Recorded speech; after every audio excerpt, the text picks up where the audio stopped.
Dlatego muszę teraz mówić po angielsku. Okay, so my name is Ferenc Csorba, as you can see in the slide behind me. I work for the RIPE NCC, which is the regional internet registry for Europe, Middle East, and Central Asia. And so I'd like to tell you about what's new at the RIPE NCC.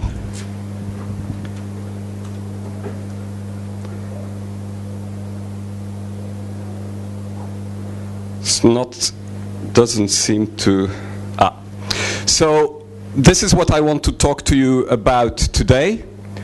The registry system, how RIPE NCC fits into this whole registry system, IPv4 depletion, running out of IPv4 addresses, then IPv6 policy update from the RIPE NCC, some statistics, and then two of some new stuff, RIPE-Stat and RIPE-Atlas.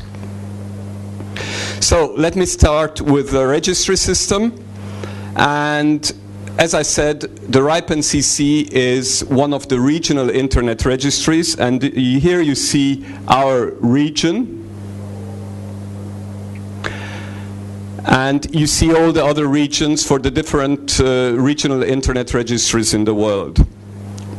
And this is what we do. This is quite a bit of reading. So our service region, you just saw that, and what we do is we support the coordination of internet operation.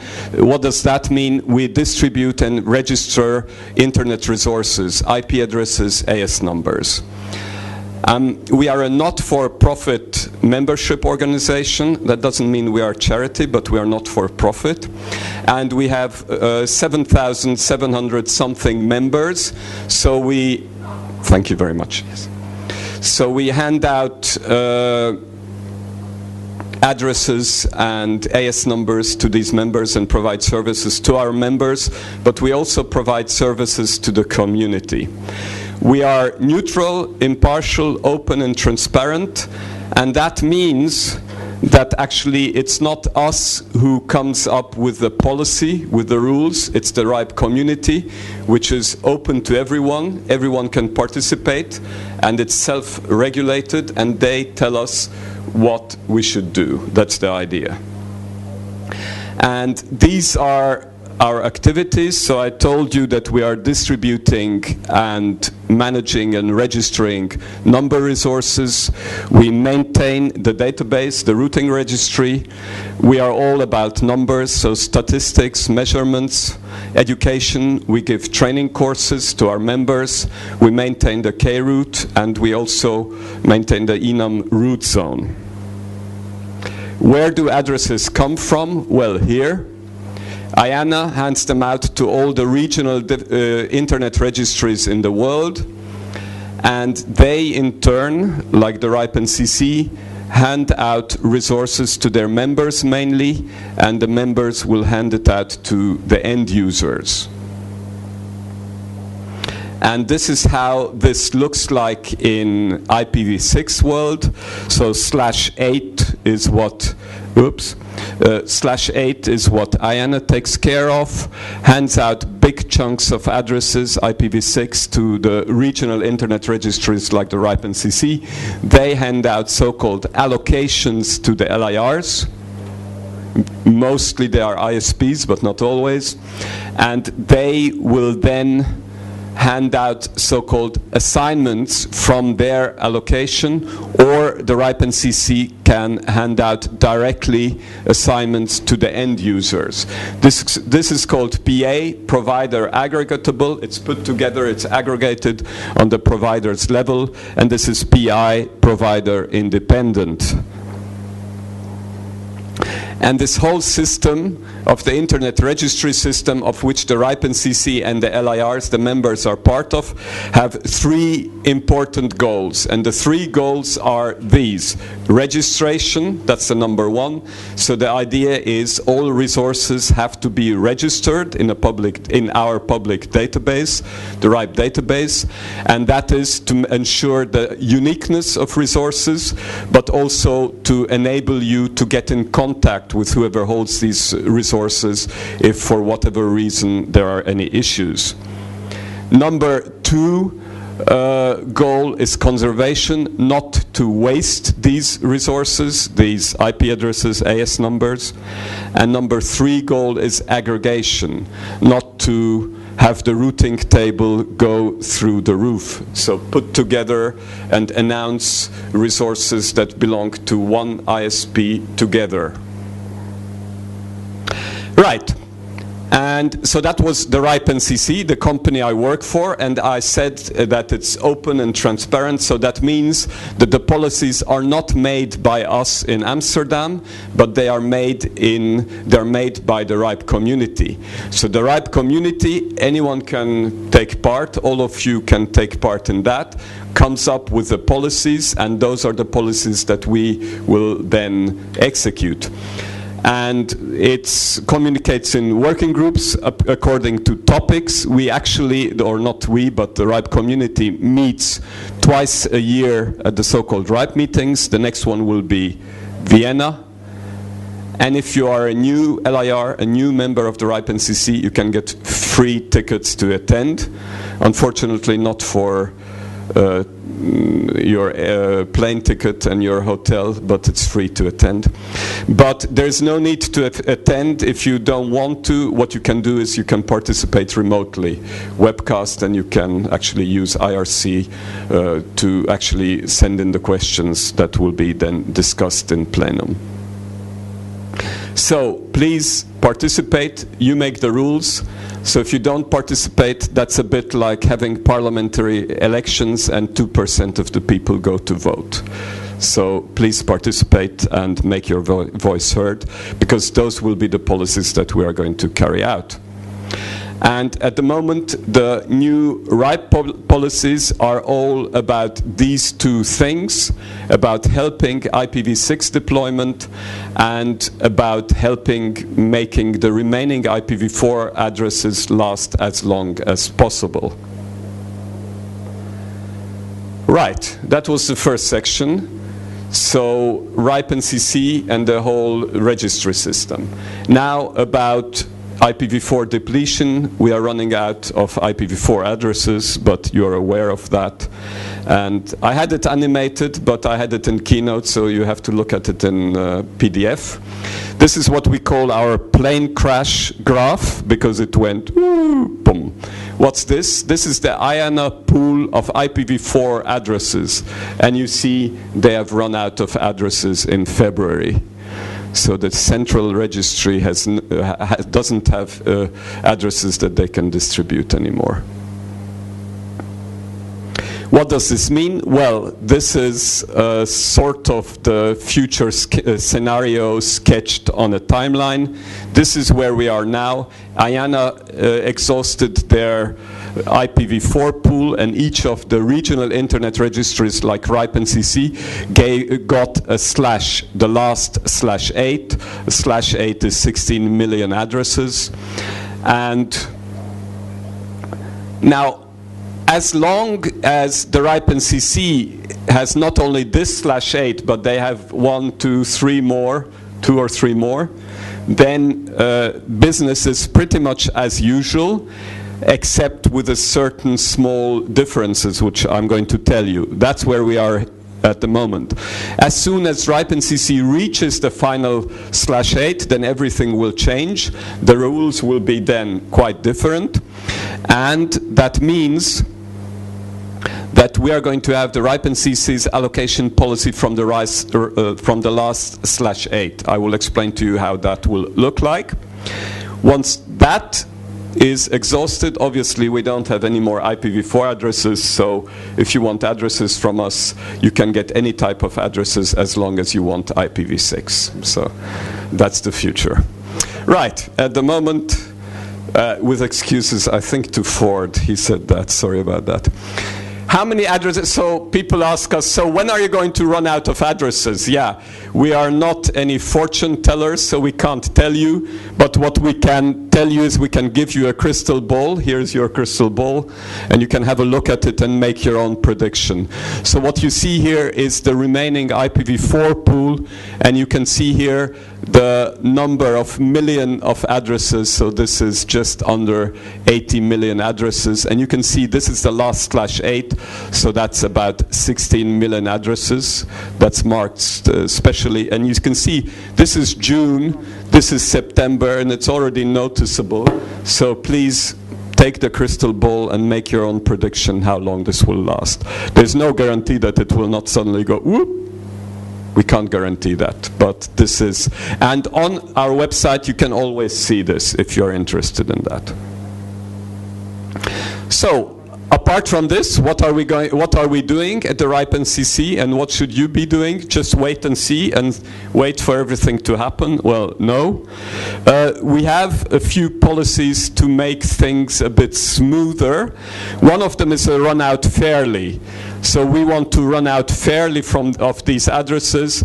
So what we do is we used to, if you wanted to hand out addresses to your clients, then we would ask you, well, make a prediction for the next 2 years. And we successively made this period smaller and smaller. So now we got to the stage that you have to tell us what you are going to, how many addresses they need for the next 3 months, and only that many can you then use for them. Okay? So that already has happened. So basically we don't want someone to make one huge request and just get all the addresses. So we want to be more fair, so you come back more often so that addresses are not wasted. Right.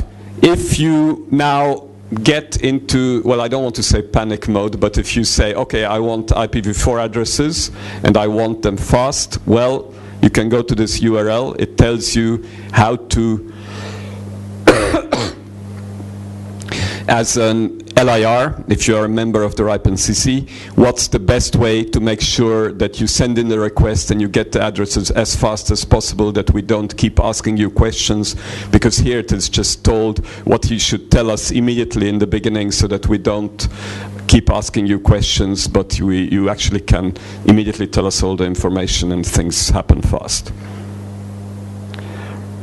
At the moment, what you see here, this is also time.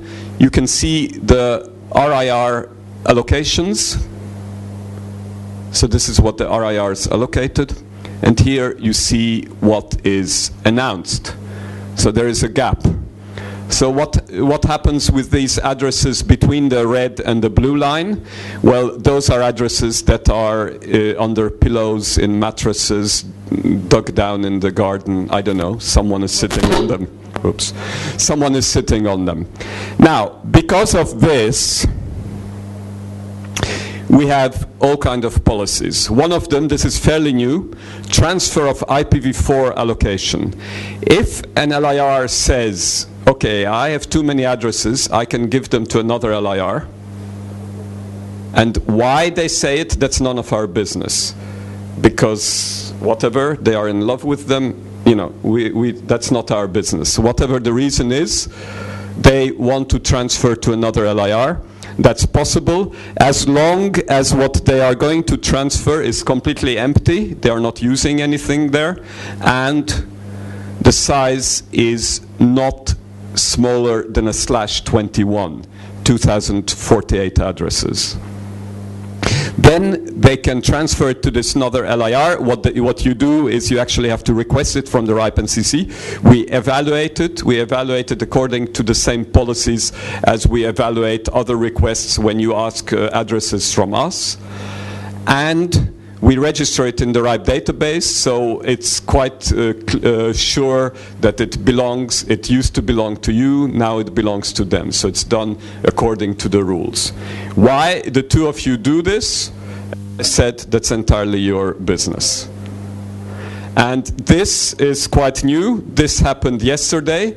To to facilitate this, there is something called listing services. You can go to our website and you can look for listing services, and it's a platform where LIRs, members, can list all addresses they no longer need, and other LIRs can look for it and say, okay, well, I would like to have this. And they can get into contact. This is only for members, from members to members.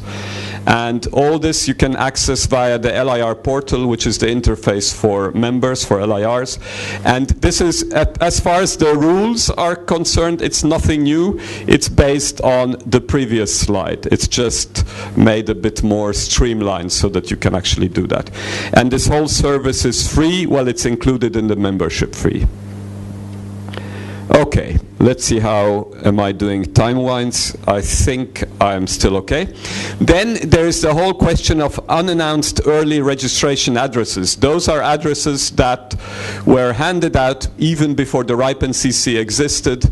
Remember, in the beginning, different companies would get 16 million addresses, like, yeah, you know which companies are mean. And, well, all this legacy address space, we are trying to identify parts of it that are not announced on the internet.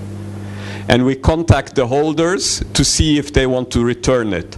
We contacted 400 organizations, and some blocks actually have been returned. Sorry? Well, I'm not going to tell you a secret if I say it's not a very big percentage. Probably you guessed that. Well, yeah, I mean, there are lots of, this is a whole question. And the other thing is, obviously, people are not jumping to return addresses. It's quite a lot of administrative nuisance, because you have to empty it out, you have to renumber, probably redo all your plans within your organization, and so on. The other thing is, as far as we are concerned, as probably you are concerned as well, you don't actually gain much from this.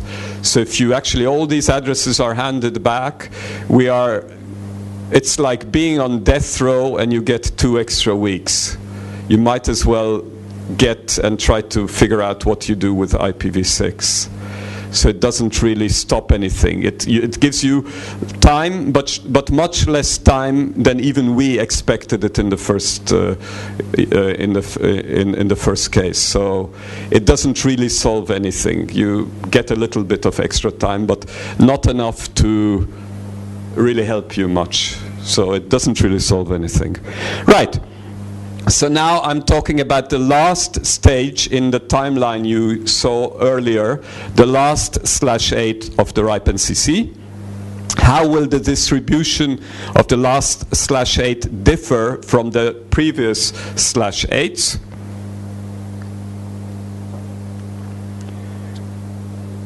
Well, each LIR can get 1/22 allocation. So that's half the size of what you get now normally, or what's the default or even the minimum size you can get as an allocation. Now it's a /21. From the last /8 you'll get a /22. And in a /8 you have approximately 16,000 /22s, and we have 7,000 something LIRs. So it looks like there will be enough for at least everyone to get one, even new LIRs in the future. And the idea is this is to facilitate transition to IPv6. That's the only reason for these addresses. So that means, you have to have IPv6 addresses to get these IPv4 addresses. Only then can you get this /22 from the last /8. You must, yes? But you have to have, or you have to have announced those addresses yet? You have to have. Okay. I see a smile on your face. I'm not sure I like it, but yeah, that's the way it is. Okay. You already have to have a /. That's the rule. Yeah, I'm not going into the moral and all that, but you have to have. Right. You must meet all the additional criteria you have at the moment for getting allocations. There is something reserved for unforeseen situations, but if these situations don't happen, then we are just going to distribute the whole /8. No PI from this one. Okay. This is quite a mixed salad, so again, deep breath, completely different. Now for something completely different. If you want independent resources, so those are the resources you saw in the diagram that do not come from an LIR, but from the RIPE NCC gives them to the end users directly. Well, if you want independent resources, then as an end user, you can ask an LIR, because we don't really talk to end user, we only talk to our members. So if you're an end user, meaning you're not a member of the RIPE NCC, you talk to an LIR, you talk to a member of the RIPE NCC and ask them, can you be a sponsoring LIR so I get these independent resources via you? Or you become something called a direct assignment user. That means you can pay, but you have no rights. So and then you can request it from the RIPE NCC. Then you can get resources directly from the RIPE NCC. Or, as an end user, you can decide to become a member of the RIPE NCC. You can become an LIR, and your whole allocation is independent resource because you can ask anyone to announce it. You can take it with you. So these are the three options. Charging for resources. We charge for allocations, IPv4 and IPv6. Wait a moment. For IPv6, we don't charge for the first allocation. You get that just like that for free.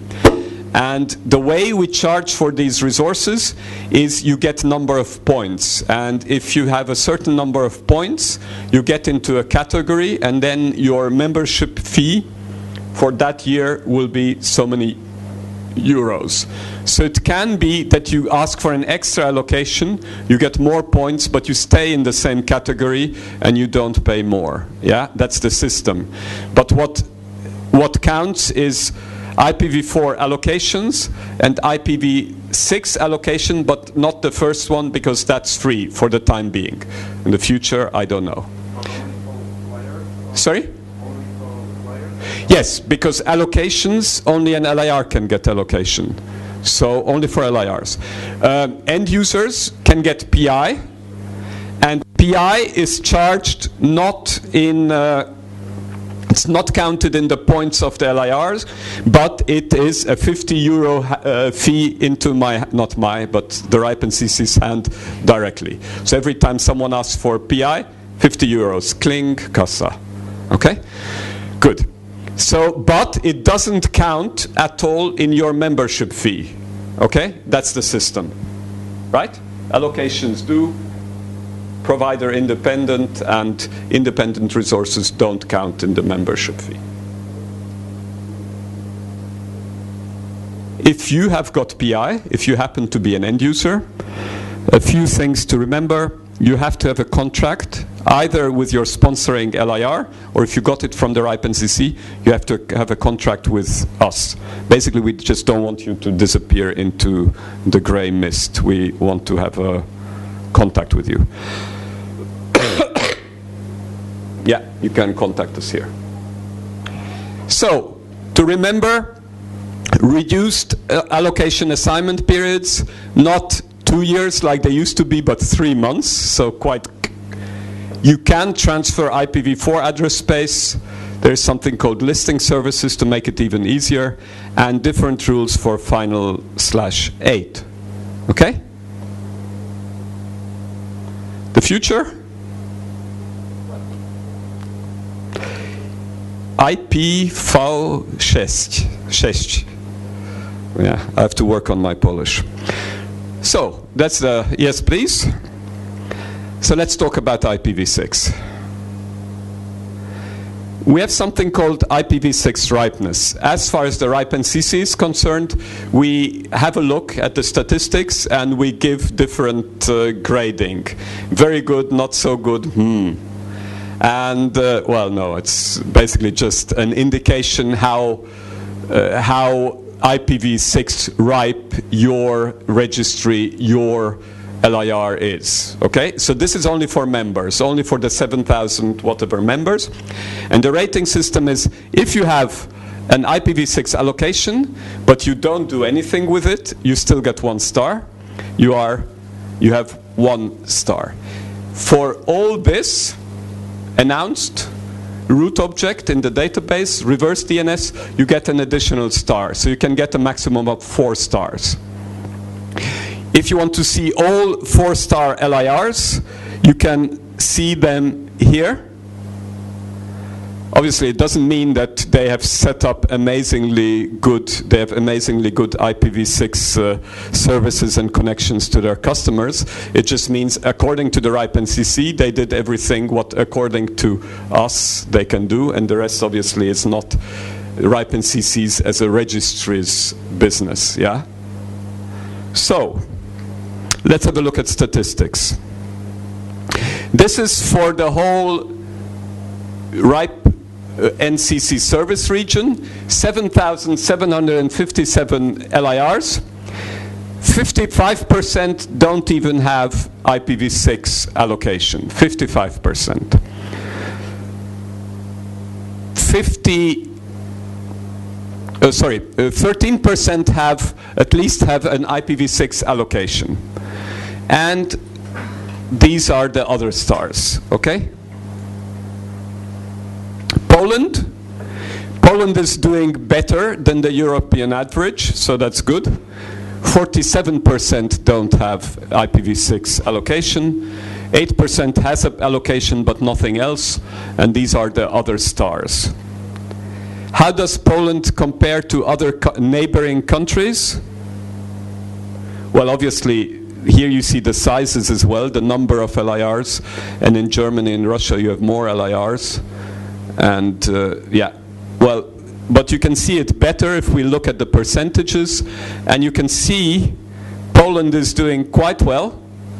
The less, this is the no IPv6, the smaller this is, the better it is, and you can see the Czech Republic, they are doing better, and Germany is doing better, but otherwise the average, European average, and Russia, Ukraine are doing worse as far as IPv6 implementation. One more graph, this is the last graph here. This is something else. This is not only our members, but this is all ASNs in the different countries, and here you can see all AS numbers and how many of them are actually announcing IPv6 prefixes. And again, it's the same order really. Poland is here, and you can see the Czechs and the Czechs and the Germans are better, and what's the green one? I'm getting lost. Oh, I left one off. The Czechs, the huh?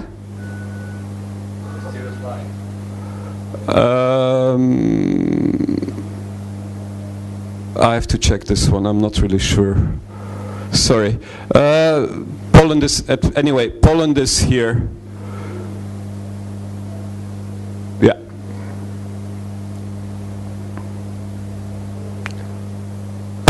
Yeah. Yeah. No, but the average should be lower. That's the oh yeah, that's the average. Sorry, I have to check this graph. I think something is missing, one of these. But anyway, you are in the middle field there.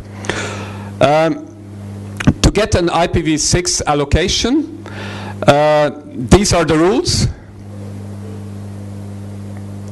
You get a /32, and to get an IPv6 allocation, it is actually easier than getting an IPv4 allocation. We are trying to make it really easy. And again, it's based on customer numbers, not transition techniques. So if you use, for example, 6RD, that's no reason to get a / huge chunks. Right, if you assign IPv6 to your customers, so you get a /32, and you can see mathematically you can have quite a lot of /32s, like 4 billion /32s. And if you assign them to your customers, the important thing is you can give them a /48 without any questions. But if you want more than a /48, you have to send in a request. And you have to register it in the RIPE database. And you don't have to register all the assignments separately in the RIPE database. There's like now a new kind of INetNum object for ranges of addresses, and that's called aggregated by LIR. And if they are the same size assignment, you can put hundreds or thousands of assignments, just one object in the database. So that makes it quite easy. How are things different in the routing registry? Describing your policies in the routing registry in the database. Well, there is something called now the root 6 object. So the root 6 object says this IPv6 prefix is announced by this AS number. Just like a root object that says IPv4 prefix announced by that AS number. The autonome object, you use exactly the same autonome object as for IPv4. You can add some extra policy lines, and this is how you describe IPv6 policy with np import and all this. So this is the format. PI space, getting an allocation, IPv4 allocation is easy. An IPv6 allocation is easier than an IPv4 allocation. Getting IPv6 PI is more difficult than getting IPv4 PI. So that means, for example, for IPv4, you could use PI for your DSL customers if it's just one assignment. For IPv6, you can't, because you can only use it really for yourself, not your customers, even if you just say, this is my infrastructure.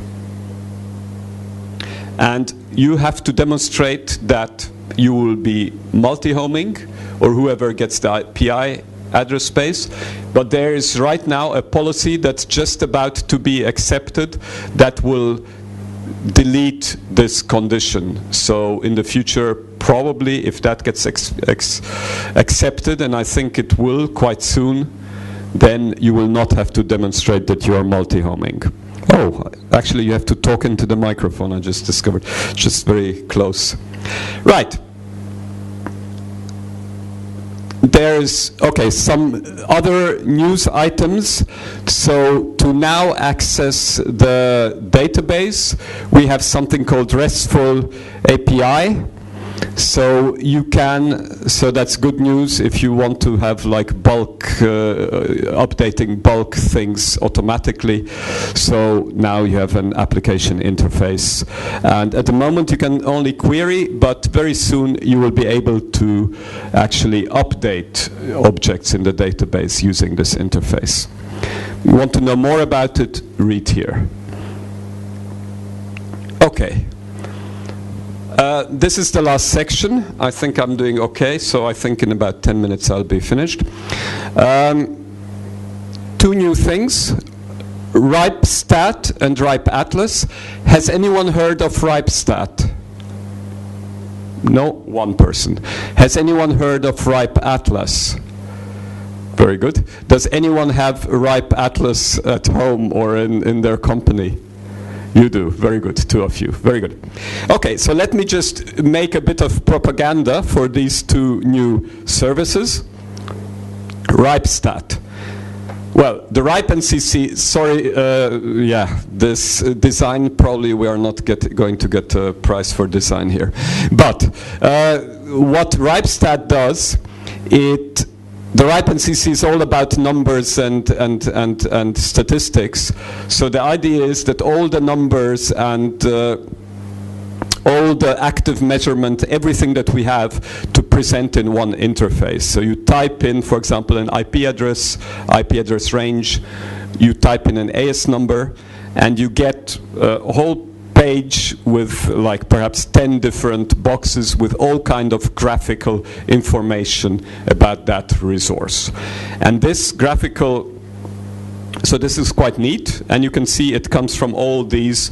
Here, for example, we have RIS, so we're actually listening to announcements on the internet, collecting them on the different internet exchanges, also external sources, active measurements. So all this together, and we present it on one page, all the info. So, and the idea is that all these different graphs that you can get, you can set all kind of zoom in time or in topography or whatever. And you can share the results as URLs so people can have a look at it. Also, RipeStat at the moment is, that's also quite new. We have RipeStat Mobile for handheld devices.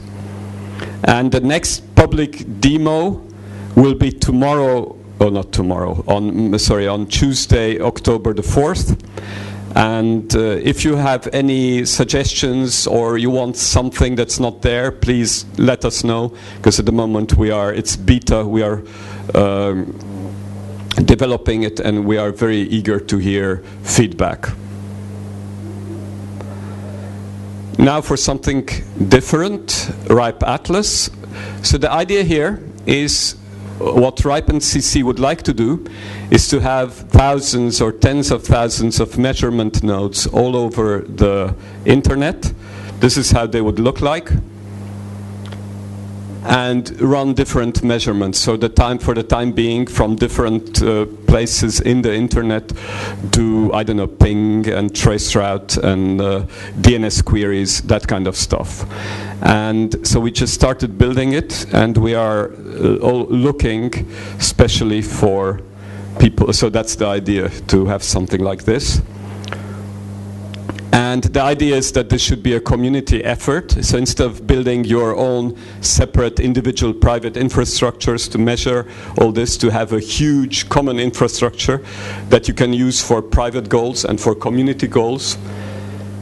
And for that, here you see the devices again. And it's basically just USB powered thingies that you can just plug in. And these are the probes that we already have, about 1,000 at the moment. And we would like to ask you to become a probe host, so you just, this is what you would do, just plug it in.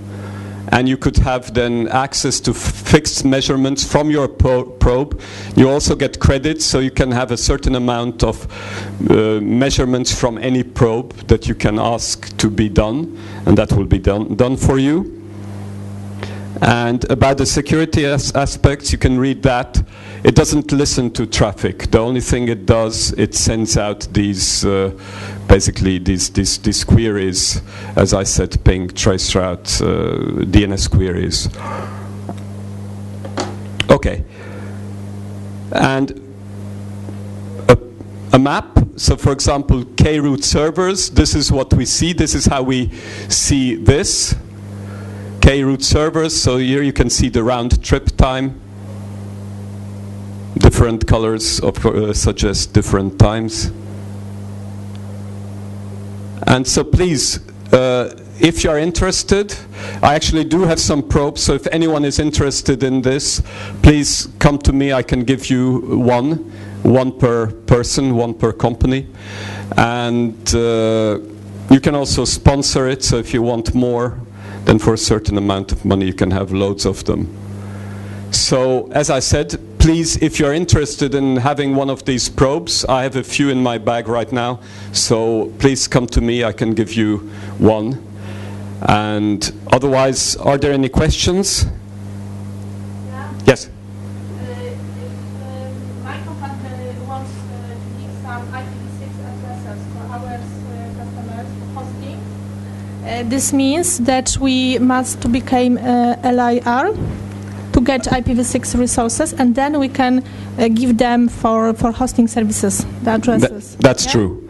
Mm-hmm. Otherwise, what's possible, if if it's not so important that you give these addresses to your customers, just that your customer gets these addresses, they can get from another LIR. Okay. So if you can arrange that with another LIR, or you can have your customers, if they are eligible for PI. But that again depends on the rules. For example, your customer for IPv6 PI at the moment, they would have to be multi-homed. So if they're not multi-homed, you cannot. Then it's either you become an LIR and you give your customers addresses, or you ask another LIR, can they give to your customer addresses? And then we are just doing transferring internet traffic. Sorry?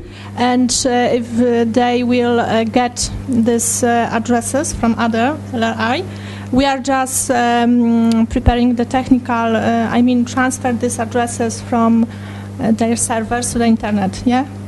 Just not... Well, the idea would be that then it would be the other LIR that would announce the whole range. So then you would have to figure out how you do that. Yeah. So if you want to be the one to announce these addresses, then you should become an LIR to be able to give. There is a dependency who announce under. Yeah. It's basically who gives them the addresses should. If we are talking about, so we have PA, PI. With PI, it doesn't matter, but the customer has to be multi-homed, and then they can get PI, and anyone can announce it. Okay. Yeah, but only if they're multi-homed. Okay. With PA, then you, from your allocation, you can give a small part to your customer. But then the idea is that you would aggregate it and you would announce the whole block, including your customers' addresses. Those are the three options really. Okay? Okay. Any other questions?